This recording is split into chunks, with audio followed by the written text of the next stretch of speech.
오늘은 성령 강림 주일입니다. 성령 강림 주일 주님께서 저희들에게 주시는 말씀의 제목이 구하는 자에게 주시는 성령입니다. 얼마나 하나님 앞에 성령을 간구하고 계십니까? 오늘 본문의 말씀을 읽다가 가장 먼저 떠오르는 질문이 이 세상에서 내 삶을 기쁘게 하는 것이 무엇입니까? 입니다. 무엇이 여러분들의 삶을 가장 기쁘게 하십니까?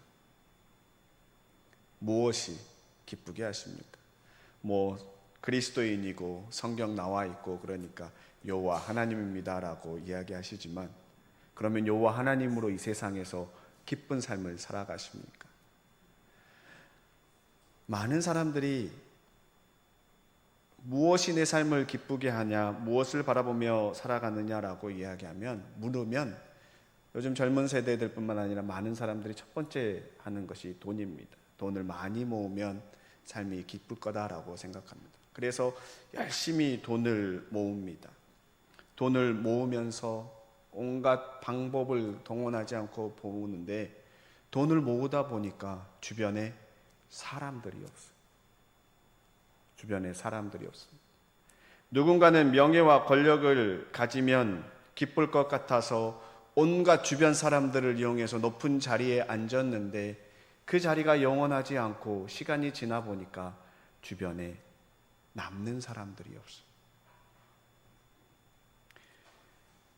자녀들 같은 경우도 요즘, 예전에 한참 서울 강남을 비롯해서 아마 수성구에도 그랬지만 헬리콥터맘이 유행했습니다. 자녀들의 모든 앞길을 부모가 조정해서 학원과 모든 것들을 정해서 헬리콥터맘이 되게 유행했습니다.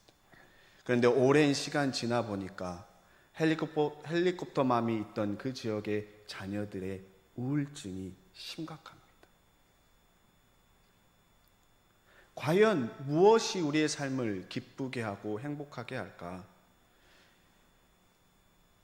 가장 여러분들이 공감할 수 있는 기관에서 조사한 게 있는데, 전 세계에서 인정해주는 하버드 의과대학 정신과에서 연구를 했다면 다 인정하시겠죠.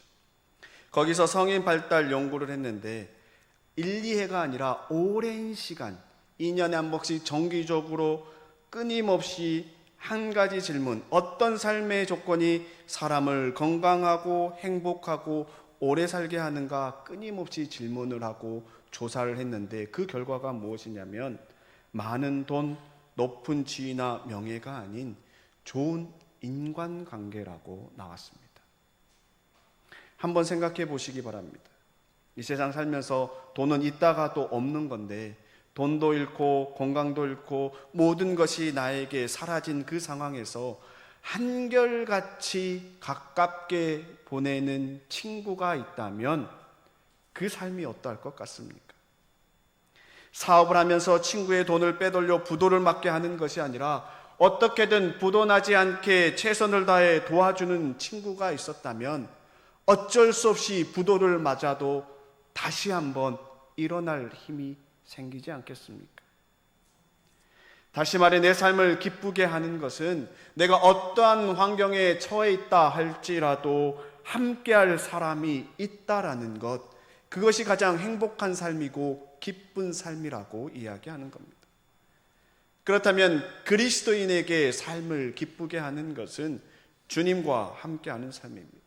주님과 함께하는 삶은 말씀과 기도로 주님과 동행하는 삶입니다. 그런데 말씀과 기도로 주님과 동행하는 삶을 사는데 내 삶에 아무런 변화가 일어나지 않는다면 그 삶이 기뻐하는 삶일까 생각해 봐야 합니다. 왜냐하면요, 오늘날 그리스도인들이 하나님의 형상을 보는 곳은 함께 신앙생활하는 내 옆에 계신 집사님, 권사님, 장로님들이 신앙생활하는 모습에서 하나님의 형상을 봅니다. 그래서 함께 모여 있을 때, 서로의 관계 속에 사랑이 있을 때 그 모임 안에 임하시는 성령님, 서로의 모습 속에 보이는 주님을 보고 우리의 삶의 회복이 되는 겁니다.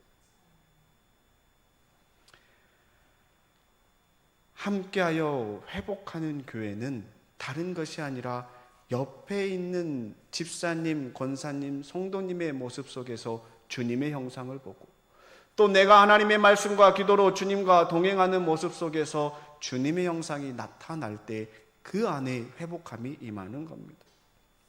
시작하면서 옆에 분들을 보시면서 당신이 빛의 사자입니다 라고 인사했습니다. 옆에 있는 분들을 다시 한번 바라보면서 주님의 형상이 보이는지 한번 보시기 바랍니다. 왜 안 보십니까? 보나 안 보나 같습니까? 한번 보시면서 주님의 형상이 보이십니까? 안 보이시나 보는데. 교회 오는 발걸음이 기대가 되고 한 주간 세상에서의 삶이 힘들고 상처가 많을 때 교회 와서 함께 예배드리는 성도님의 모습 속에서 주님의 형상을 보고 위로받는 교회는 반드시 부흥합니다. 하지만 반대로 교회 오는 발걸음이 무겁고 교회 오는데 보기 싫은 사람이 있고 내가 다니는 교회가 부끄러우면 그 교회는 부흥하지 못합니다. 침체합니다. 왜냐하면 내 자신이 부끄러워하는데 어떻게 다른 사람에게 교회 가자고 전도할 수 있겠습니까? 사랑하는 성도 여러분, 어떤 마음으로 교회에 나오십니까? 그리고 여러분의 삶은 무엇으로 기뻐하는 삶을 살고 계십니까?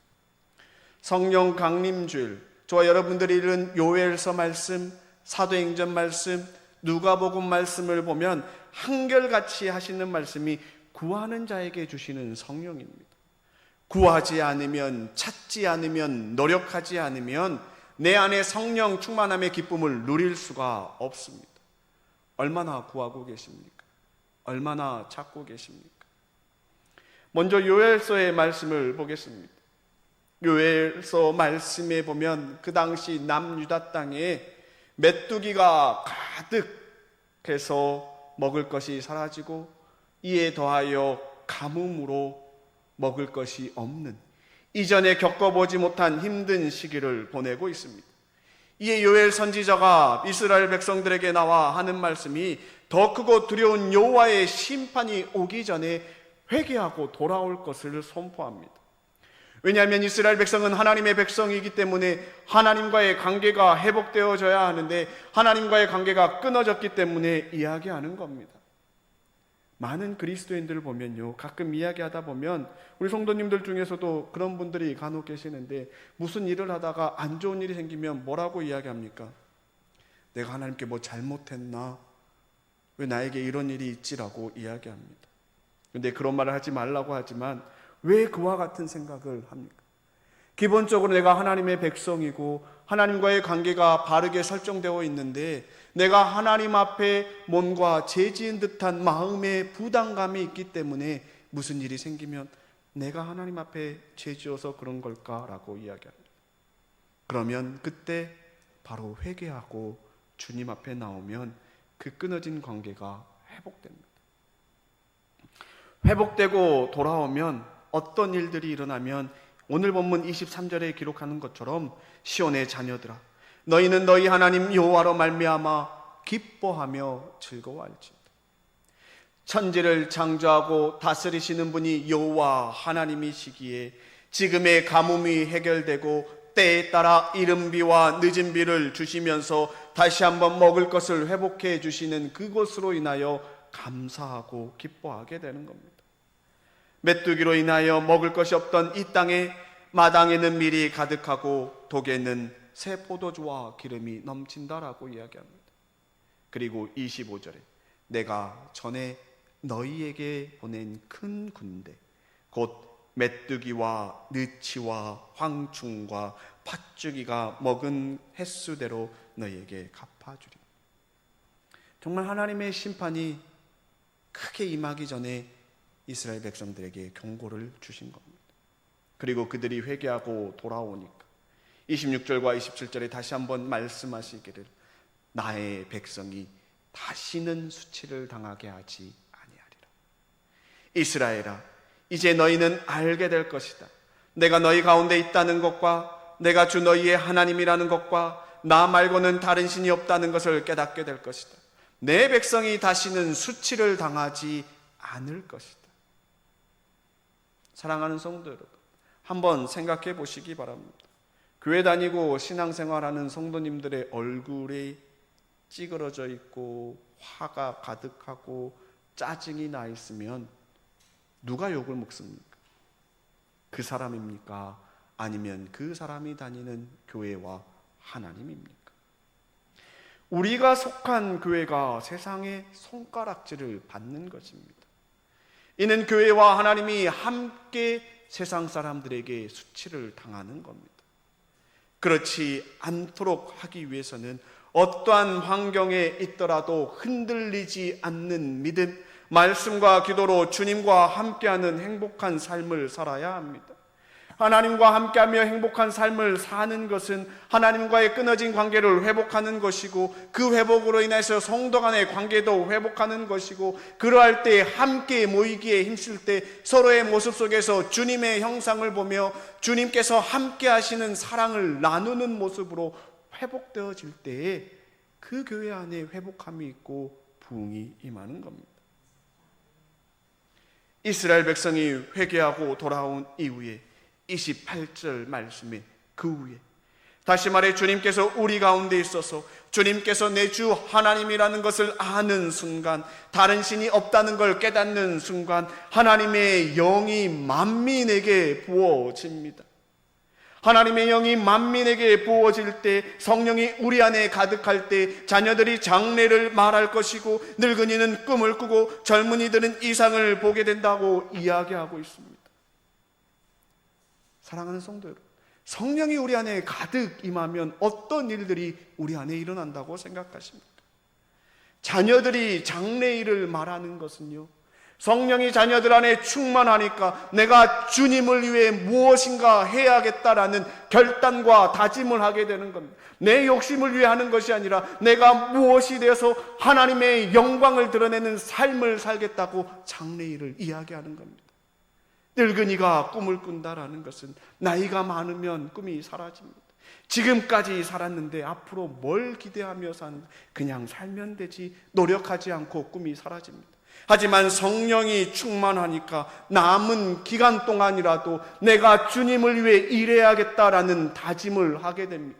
꿈을 꾸게 됩니다. 그래서 우리 교회도 나이가 많음에도 불구하고 하나님의 일꾼이 되기 위해서 성경 공부에 참여하는 분들이 80세가 넘어도 힘들지만 나와 하나님의 말씀을 배우는 겁니다. 성령이 임하면 꿈을 꾸는 겁니다. 젊은이는 이상을 봅니다. 환상을 봅니다. 힘든 이 세상 속에서도 아니 주님이 나와 함께하면 내가 주님께 영광 돌릴 수 있다라는 환상과 꿈을 꾸고 살아가는 겁니다. 그 모든 일들이 그냥 이루어지는 것이 아닙니다. 32절에 누구든지 여호와의 이름을 부르는 자는 구원을 얻을 것이다. 결국 구원을 받기 위해서는 여호와의 이름을 불러야 합니다. 주님을 찾아야 합니다. 믿어야 합니다. 간구해야 합니다. 이걸 알려주기 위해서 예수님께서 이 땅에 오셔서 제자들에게 기도에 대해 가르치면서 가장 중요하게 여긴 것이 구하고 찾고 두드리라는 말씀입니다. 누가복음 12장 말씀에 11장 말씀에 예수님께서 비유를 얘기하시는데 무슨 비유를 얘기하시냐면 한밤중에 찾아온 친구에 대한 이야기를 합니다. 여행 중에 친구가 찾아와서 우리 집에 먹을 것이 없어서 늦은 밤이지만 옆에 있는 친구 집에 두들겨 문을 열어서 빵을 요구합니다. 그러면서 예수님께서 하시는 말씀이 그 문을 두드릴 때 친구라고 해서 빵을 주는 것이 아니라 늦은 그 밤이지만 빵을 요구했기 때문에, 두들렸기 때문에, 강청함으로 구했기 때문에 빵을 준다라고 이야기하고 있습니다. 내 필요를 구하고 찾고 두드리면 주님께서 열어주신다라는 겁니다. 제가 미국에서 유학을 하는 동안에 유학생들이 삶이 너무나 힘이 들어요. 공부도 해야 되는데 또 돈을 벌 수가 없어요. 왜냐하면 유학생 신분으로 밖에 나가서 일을 하면 불법이기 때문에 벌 수 없습니다. 할 수 있는 일은 학교 안에서 주어진 아르바이트가 전부입니다. 그런데 그 아르바이트를 누가 가장 먼저 하게 되는 줄 아십니까? 끊임없이 교수님을 찾아가고 학교 직원을 찾아가면서 내 상황을 이야기하고 나 지금 일하지 않으면 너무 힘들다라고 두드리는 자에게 먼저 기회가 주어집니다. 그냥 가만히 있으면 야, 여기 일자리 있으니까 해라고 주지 않습니다.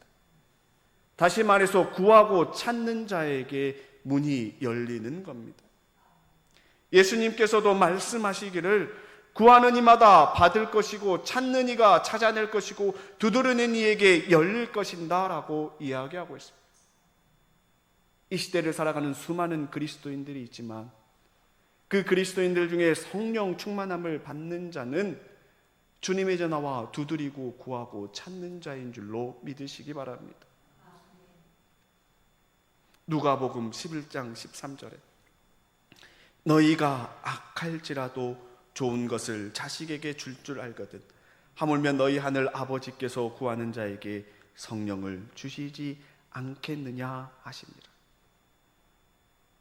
옆에 보면 저 사람도 누가 생각해 보면 악하다라고 생각할지 모르지만 하나님이 보시기엔 다 하나님의 자녀입니다.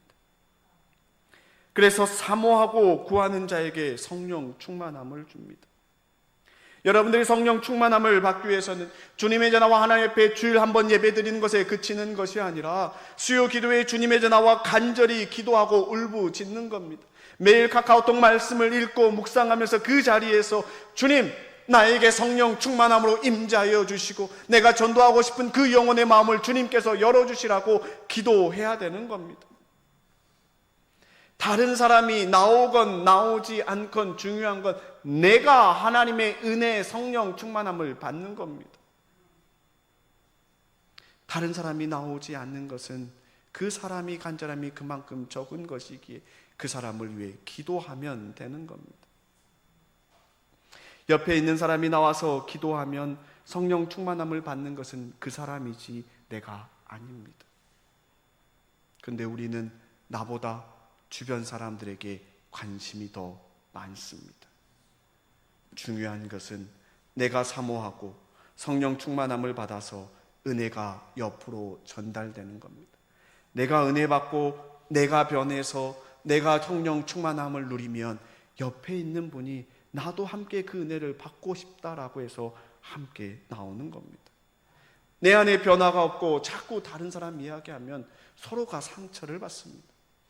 그래서 내가 먼저 주님의 전에 나와 은혜 받는 봉산의 성도님들 되시기를 축원합니다. 이 일이 사도행전 2장에 기록된 성령 강림 사건에 그대로 나와 있어요. 사도행전 2장 성령 강림 사건에 임하는 그 현장에 세 부류의 사람이 있습니다. 어떤 세 부류냐면요, 첫 번째는 다락방에서 약속을 기다리며 간절히 기도해서 성령 충만함을 받은 사람들이고, 두 번째는 성령이 임한 제자들을 보고 놀라 소동했던 사람들, 무슨 일이야 무슨 일이야 라고 소동했던 사람들. 그리고 마지막 세 번째는 오순절에 임한 성령의 역사를 보고 세술에 취했다고 조롱하는 사람들입니다. 첫 번째 성령이 임한 것을 경험한 자들은 사도행전 1장 13절과 15절에 보면 들어가 그들이 유하는 다락방으로 올라가니 베드로, 요한, 야고보, 안드레와 빌립, 도마와 바돌로메, 마테와 및 알페오의 아들 야고보, 셀로신 시몬, 야고보의 아들 유다가 다 거기 있어 여자들과 예수의 어머니 마리아와 예수의 아우들과 더불어 마음을 같이하여 오로지 기도에 힘쓰더라. 모인 무리의 수가 약 120명. 예수님의 모든 제자들과 예수님을 따랐던 사람들이 예수님께서 하늘로 올라가는 그 모습을 보고 하나님의 말씀, 예수님의 말씀을 붙들고 모여 기도했던 겁니다. 그리고 사도행전 2장에 호련히 하늘로부터 급하고 강한 바람 같은 소리가 있어 그들이 앉은 온 집에 가득하며 마치 불의 혀처럼 갈라지는 것들이 그들에게 보여 각 사람 위에 하나씩 임하여 있더니 그들이 다 성령의 충만함을 받고 성령이 말하게 하심을 따라 다른 언어들로 말하기 시작하니라. 간절히 기도하고 사모했던 그들에게 성령이 임합니다. 한 사람 한 사람에게 임합니다. 그래서 놀라운 일들은 그들이 자기에게 편한 각국의 말들로 이야기하는데 서로 다른 언어인데 서로 알아듣습니다. 왜냐하면 하나님의 큰 일에 대해 함께 논의했기 때문입니다. 구약 요엘서에 기록한 것처럼 다음 세대들이 장래일을 말하고 늙은이들이 꿈을 꾸고 젊은이들이 환상을 보는 놀라운 일들이 일어나는 것처럼 각 세대마다 하나님의 영이 임하여서 하나님의 일을 이야기하게 됩니다. 오늘날 우리에게 살아가는 삶의 환경, 직분, 처한 각 가정에 하나님의 영광이 임하고 각자의 삶에게 주어진 모습 속에서 하나님을 찬양하고 예배하게 됩니다. 서로 달라서 그 안에 다툼이 있는 것이 아니라 하나된 모습으로 주님의 일을 이야기합니다. 이것이 바로 주님께서 바라는 공동체의 모습입니다. 두 번째는요, 성령이 임하는 순간 보고 놀라 소동하는 자들입니다. 본문 5절에서 7절, 그때 경건한 유대인들이 천하 각국에서부터 와서 예루살렘에 머물러 있더니 이 소리가 나매 큰 무리가 모여 각각 자기의 방언으로 제자들이 말하는 것을 듣고 소동하여 다 놀라 신기하게 여겨 이르되 보라, 이 말하는 사람들이 다 갈릴리 사람이 아니냐. 경건한 유대인들이 메시아를 기다렸지만 그들은 예수 그리스도를 메시아로 받아들이지 않고 다른 사람을 기다리고 있었기 때문에 영접하지 못했습니다. 예수님께서 십자가에 못 박혀 죽으실 때 옆에서 구경하던 자들입니다. 그 자들이 지금 예수님을 따르는 자들이 성령 충만한 모습을 보고 서로 당황하며 이야기합니다. 그런데 이 모습이 우리 안에도 있습니다.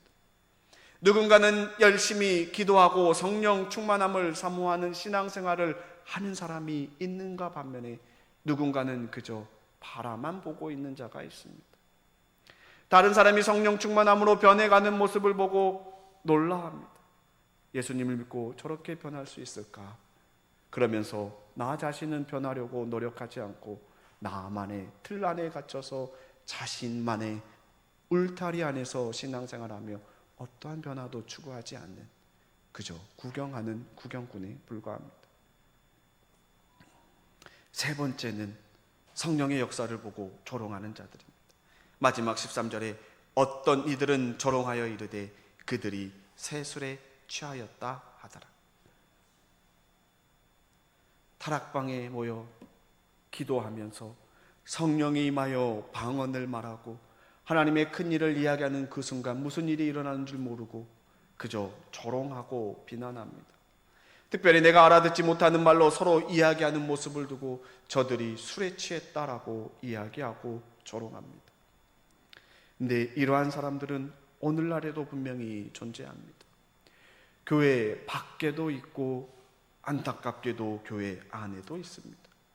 무슨 일을 하려고 하면 내 생각과 다르고 그 일을 시작하기도 전에 안 된다라고 비난하고 조롱하는 자들이 있습니다. 여러 사람도 아닌데 어느 교회나 꼭 한두 사람이 그런 이야기들을 하고 다닙니다. 안 된다, 부끄럽다. 사랑하는 성도 여러분, 오순절 성령이 임하는 순간 나는 어떤 부류의 사람입니까? 첫 번째, 성령 충만한 은혜를 받기 위해 꾸준히 기도하며 구하고 찾고 두드리는 자입니까? 아니면 두 번째, 옆에서 그렇게 노력하고 받는 모습을 보고 놀라며 그저 방관하는 자로 남아 있습니다. 아니면 세 번째, 그 모습을 보고 비난하는 자입니까? 창립 69주년 감사 축제를 준비하며 간절히 사모하고 기도할 수 있기를 축원합니다. 그저 바라만 보고 있는 자가 아니라 또 비난하는 자가 아니라 어떻게 해서든지 주님의 성령을 간절히 사모하며 주님, 나에게도 성령 충만함이 임하게 하여 주옵소서 기도하는 봉산의 성도님들 되시기를 축원합니다. 모두가 간절히 사모하여 성령 충만한 은혜를 받을 때 우리 안에 변화가 일어날 것입니다. 분명한 것은 성령 충만함을 받은 자가 그 은혜의 맛을 알기에 주변 사람들에게 그 은혜를 전할 수 있습니다. 사랑도 받아본 사람이 할 줄 압니다. 우리 교회가 성령 충만한 은혜를 경험했다면 그 은혜를 너무나 잘 알기에 더 사모하고 더 기도하고 더 복음을 증거하게 됩니다. 내가 성령 충만한 은혜를 받았기에 그 맛을 알지 못하는 자들에게 성령 충만하면 하나님의 일을 보게 되고 큰 꿈을 갖게 되고 더 기도하게 되고 더 매달리게 되는데 왜 그것을 사모하지 않느냐고 안타까운 마음에 더 기도하게 됩니다. 사랑하는 성도 여러분, 이 세상의 행복은 세상의 부와 명예에 있는 것이 아니라 하나님과의 바른 관계에 있습니다. 하나님과의 바른 관계는 성도와의 바른 관계로 이어지는 겁니다. 이를 위해 무엇보다 중요한 것이 성령 충만함입니다. 성령 충만함은 분명하게 이야기하시기를 구하는 자에게 주신다라고 이야기했습니다. 가만히 있는다고 부어지는 것이 아니라 내가 구하고 찾을 때 주님께서 그 자에게 성령 충만함을 부어주십니다. 얼마나 주님의 은혜와 성령 충만함을 사모하고 있습니까? 얼마나 주님께 매달리고 있습니까? 창립 69주년을 준비하는 6월, 성령 충만함을 사모하는 봉산의 성도님들 되시기를 축원합니다. 구하고 찾고 두드리는 가운데 성령 충만함을 받는 봉산의 모든 성도님들 되시기를 주님의 이름으로 축원합니다.